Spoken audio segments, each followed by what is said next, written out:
ये question number 4 का third part है। यहाँ पर क्या है 2x plus Y minus 6 is equal to 0, 4x minus 2y minus 4 is equal to 0। मैंने बोल रखा कि पहले आप इस जो इक्वेशन दे रखे हैं उनको आप ध्यान से देखो। देखिए इसका ये 2 गुना लिखा हुआ है, इसका भी ये 2 गुना लिखा हुआ है, लेकिन यहाँ पर जो है यहाँ प्लस है यहाँ माइनस है।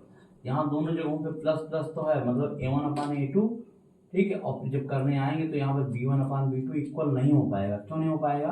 क्योंकि 2 गुना तो है और इसका 2 गुना ये है और इसका 2 गुना ये है, लेकिन यहाँ प्लस है यहाँ माइनस है, इसी वजह से यहाँ गड़बड़ कर जाएगा। a1/a2 is equal to not b1/b2 आएगा।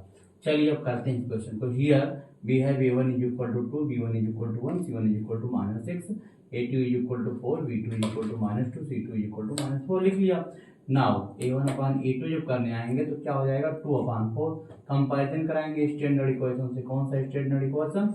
a1x plus b1y plus c1 is equal to 0 और a2x plus b2y plus c2 is equal to 0। b1/b2 फिर क्या हो जाएगा?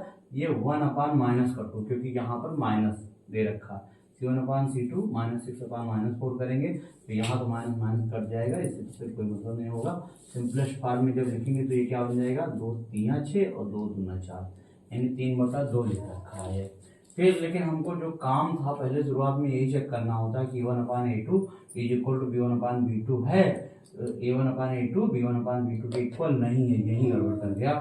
आप क्या लिखेंगे? Therefore these linear equations are intersecting each other, मतलब कहीं पर एक जगह पर जाके एक दूसरे को इंटरसेक्ट कर रही है दोनों लाइनें, तो ये वाली और ये वाली।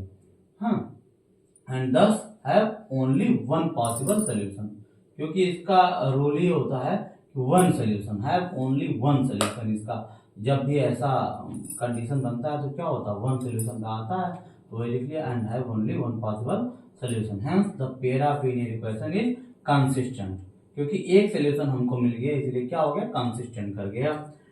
कोई सोल्यूशन जब नहीं मिलता है तो क्या हो जाता है इनकंसिस्टेंट हो जाता है, लेकिन यहाँ पर ओनली वन सोल्यूशन मिला। अब ये इक्वेशन फर्स्ट दे रखा 2x प्लस, अब क्या करना होगा ग्राफिकली सोल्यूशन पता करना होगा, क्योंकि कंसिस्टेंट कर गया। अगर इनकंसिस्टेंट हो जाता तो यहीं पे लिख के छोड़ देते, लेकिन कंसिस्टेंट कर गया तो आप ग्राफिकली सोल्यूशन भी पता करना। 2x plus Y minus 6 is equal to 0 पहले कंडीशन दे रखा है, तो y की वैल्यू अगर यहाँ से निकालने हैं तो 6 उस साइड जाएगा तो माइनस से प्लस हो जाएगा, और 2x उस साइड जाएगा तो माइनस का 2x हो जाएगा। अब क्या करना है x की वैल्यू यहाँ पर रखते जाओ, y की वैल्यू मिलती जाएगी। तो सबसे पहले x की वैल्यू हमने 0 रख दिया, जब 0 रखा तो ये पूरा चीज क्या हो गया 0 हो गया। इधर केवल सिर्फ कितना बचा 6, तो 0,6 ये आ गया। हाँ, दूसरे वाले कंडीशन में क्या है x की वैल्यू मैंने 2 वैसे 2 के अंतराल पे रख लिया, आप कुछ और भी रख सकते हो, कोई ये नहीं कि ये करना है। तो x की वैल्यू जब 2 रखा तो 2 2 जा 4, तो 6 माइनस 4 तो 2 आ गया। y की वैल्यू भी क्या आ गई 2 आ गई। अब x की वैल्यू हमने क्या कर लिया 4 रख लिया, तो 2 4 जा 8 हो गया, तो 6 माइनस 8 कितना हो गया -2 हो गया है। तो x की वैल्यू 4, y की वैल्यू -2। अब इक्वेशन सेकंड क्या बोल रहा है 4x minus 2y minus 4 is equal to 0। अब यहाँ पर -2y इज इक्वल टू क्या हो जाएगा, इस साइड उस साइड 4 जाएगा तो माइनस के बदला ये 4 हो प्लस का 4 हो जाएगा, और 4x उधर जाएगा तो माइनस का 4x हो जाएगा। -2y समझो यहाँ लिखा है, अब माइनस से चाहो तो आप इस साइड और इस साइड मल्टीप्लाई करा लो, नहीं तो माइनस को उस साइड भेज दो। अपने मन से जैसे भी आपको समझना है वैसे समझ लीजिए।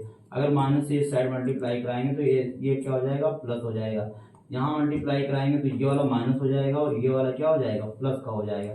मतलब अब बन क्या जाएगा, अगर प्लस वाले को आगे लिख लेते हैं तो 4x माइनस 4 बन जाएगा। तो 2y की वैल्यू कितना आ गया 4x माइनस 4 आ गया। तो y की वैल्यू फिर क्या हो जाएगा 4x माइनस 4 अपान का 2 हो जाएगा, मतलब यहाँ से y की वैल्यू निकली। अब वही काम जैसे यहाँ पर किया था वैसे यहाँ x की वैल्यू रखते जाओ, y की वैल्यू मिलता जाएगा। तो x की वैल्यू पहले क्या कर लिया 0 रख लिया, तो जब यहाँ 0 रखा तो ये वाला पूरा टर्म 0 हो गया, -4/2 हो गया। -4/2 को जब सॉल्व कराएंगे -2 आ गया, तो y की वैल्यू कितना आ गया -2। अब ऐसे ही y की वैल्यू क्या रख लेना है 2 रख लेना है, तो 4 2 जा 8 हो जाएगा, ये 8 माइनस 4 यानी 4/2 4/2 सॉल्व कराएंगे तो 2 आ जाएगा। अब फिर क्या करना है x की वैल्यू 4 रख लिया, 0 2 4 ऐसे x की वैल्यू 4 जब रखा तो 4 4 जा 16, 16 माइनस 4 यानी 12, 12/2 को जब सॉल्व कराएंगे तो कितना आ जाएगा 6 आ जाएगा। तो 4, 6 यहाँ से मिल गया। अब क्या करते हैं, चलिए अब ग्राफ बनाते हैं।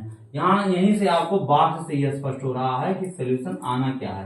2, 2 यहाँ भी है, 2, 2 यहाँ भी, इसलिए इंटरसेक्शन कहाँ होगा 2, 2 पर ही इंटरसेक्शन होगा। पहले वाले बॉक्स के अकॉर्डिंग अगर हम देखते हैं तो 0, 6 है, तो 0, 6 कहाँ पे होगा, यहाँ पे होगा, मतलब ये P कोऑर्डिनेट हमको मिला। P पॉइंट के कोऑर्डिनेट कितना मिल गया 0, 6, x की वैल्यू 0, y की वैल्यू कितना 6। हाँ, दूसरा वाला क्या है Q है, Q का कोऑर्डिनेट क्या है 2, 2, x की वैल्यू 2, x की वैल्यू 2, y की वैल्यू 2, तो Q क्या 2, 2 आ गया। ऐसे R का लिखा तो x की वैल्यू 4 हो, y की वैल्यू -2 हो, y की वैल्यू -2 ये और x की वैल्यू क्या है 4 है, मतलब यहाँ पे मिल रहा है R मिल गया। दूसरे वाले बॉक्स के अकॉर्डिंग अगर हम बात करें तो 0, -2, x की वैल्यू कितनी 0 और y की वैल्यू -2 कहाँ पे मिलेगा हमको, यहाँ मिलेगा। यहाँ पर x की वैल्यू क्या हो जाएगी 0 हो जाएगी और y की वैल्यू तो -2 है।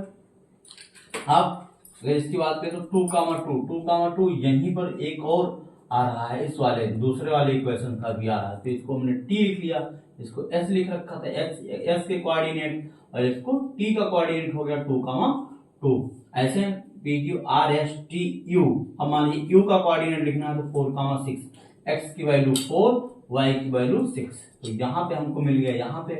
हाँ, अब क्या करना है कि पहले वाले बॉक्स के अकॉर्डिंग एक लाइन खींचनी है, हाँ, और दूसरे वाले बॉक्स के अकॉर्डिंग हमको एक लाइन खींचनी है। तो पहले वाले बॉक्स की अगर हम बात कराएं तो ये R है, ये Q है, ये P है, ये तीनों एक साथ आएंगे।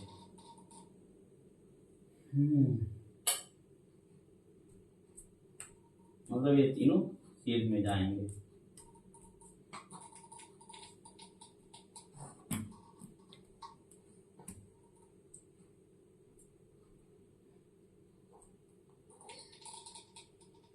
बोर्ड पे खींचना उतना आसान नहीं होता है, क्योंकि यहाँ गेस करके बनाया जाता है। और फिर इसकी अगर हम बात कराएं तो 0, -2, 2, 2, 0, -2 वाला पॉइंट ये और 2, 2 वाला ये, और फिर इसको 4, 6 वाला ये, मतलब इन तीनों का इंटरसेक्शन होना चाहिए।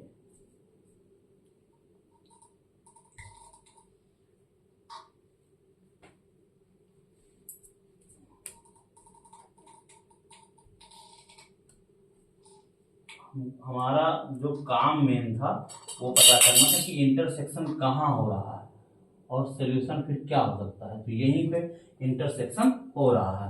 ये जब भी आप ग्राफ पेपर पे बनाओगे तो ये क्या आएगा, एक स्ट्रेट लाइन आएगा, स्ट्रेट लाइन आएगा। यहाँ पर उतना अच्छा नहीं बना इसलिए स्ट्रेट लाइन नहीं आया है। जब ग्राफ पेपर पे बनाओगे तो स्ट्रेट लाइन, ये वाली लाइन भी स्ट्रेट आएगी और ये वाली लाइन स्ट्रेट आएगी। और किसी को कोई कंफ्यूजन होता है तो कमेंट करके बता सकता है। तो यहाँ पर हमारा जो सोल्यूशन आया वो क्या आ गया 2, 2 आ गया, ये हमारा सोल्यूशन आया, मतलब ये x की वैल्यू और ये y की वैल्यू ये हो गया।